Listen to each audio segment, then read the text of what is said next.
How's it going, Crusaders? Welcome back to another Bible study. Today we're checking out Genesis 2:2, the seventh day, part 2. We just got back from the beach a few days ago. I didn't make a video this past week.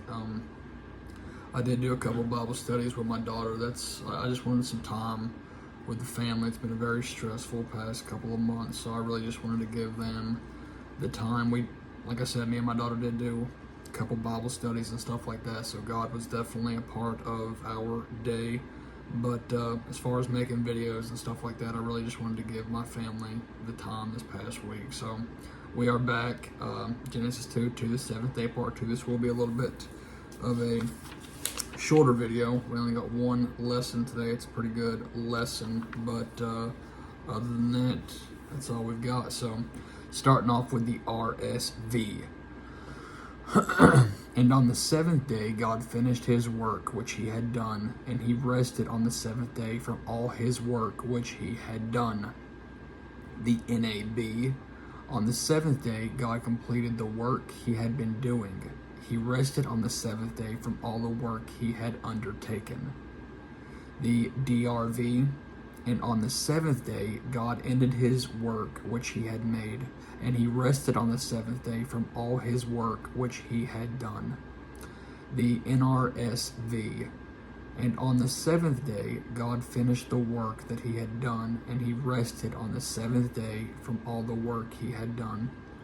And finally, the King James Version. And on the seventh day, God ended his work which he had made, and he rested on the seventh day from all his work which he had made. So no translations agree with each other today, which is always interesting to me. It's even interesting when they do agree with each other to me. But nonetheless, let's check out our lesson today. So we're going to talk about rest. I know we kind of have our own interpretation of that, but here, God institutes the Sabbath by setting the example for its own observation.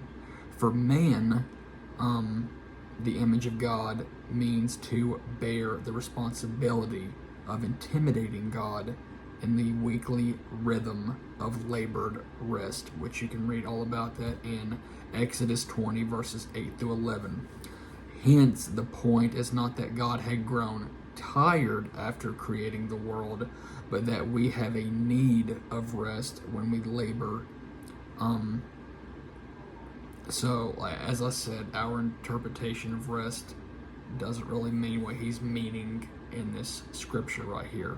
So strictly speaking, God's work of sustaining the universe continues throughout history, which is in John 5:16 through 17, Hebrews 1:3, as does his work of creation each time a soul is created at conception. So yes, God is still creating. Look at every single soul that is made.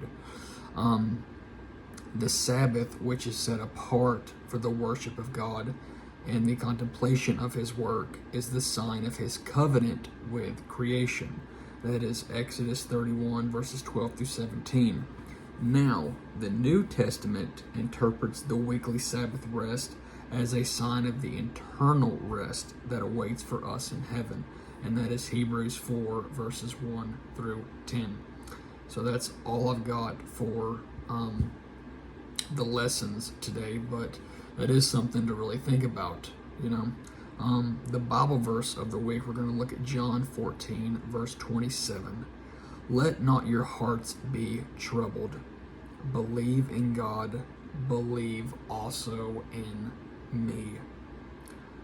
And the question for the Crusaders: what are 3 things you would like to accomplish in the next year? So, as always, you don't have to answer it to me in the comments below or anything, just something to get your mind going. So, Crusaders, we are back better than ever. We have real, true Bibles that we are checking out today, no longer doing the Protestant Bibles, as I said in the previous videos, which means we're staying true to Word, true to Scripture, staying on the path of the biblical path, and we're doing things right now. So, not that everything that I have already made is in vain, but it's kind of like driving a car with 3 wheels. It might work for a little bit, but if you want to do it correctly, you need that 4th tire. And now that we are on this Catholic path, we are definitely doing it correctly. So that's all I've got for today, Crusaders. I will catch you all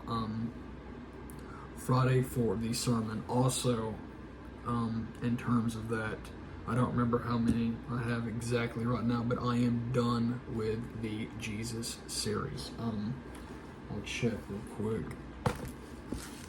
Actually, I'm not going to do that. I will leave that to be seen. But I am done with the Jesus series. I'm kind of debating on what I want to do. I really want to show how Jesus is in every single book of the Bible, but to make that in a video, it'll only take like 2 or 3 minutes to explain how he's in a book. So I might kind of do like a Wednesday video, kind of like how I used to do with the questions of the week, which I haven't done in a very long time, just explaining like how and where he is in Genesis, Exodus, Leviticus, Numbers, and so on and so forth. I kind of want to do that, but at the same time, since we're talking about Jesus, I kind of want to start a series on God and then a series on Satan, and stuff like that. So I'm debating on what to do. I got plenty of time. I got plenty of videos ready to go. So whenever I figure out what I'm doing, I will let you all know. And so stay tuned for that, Crusaders. That's all I've got for today. So thanks for watching.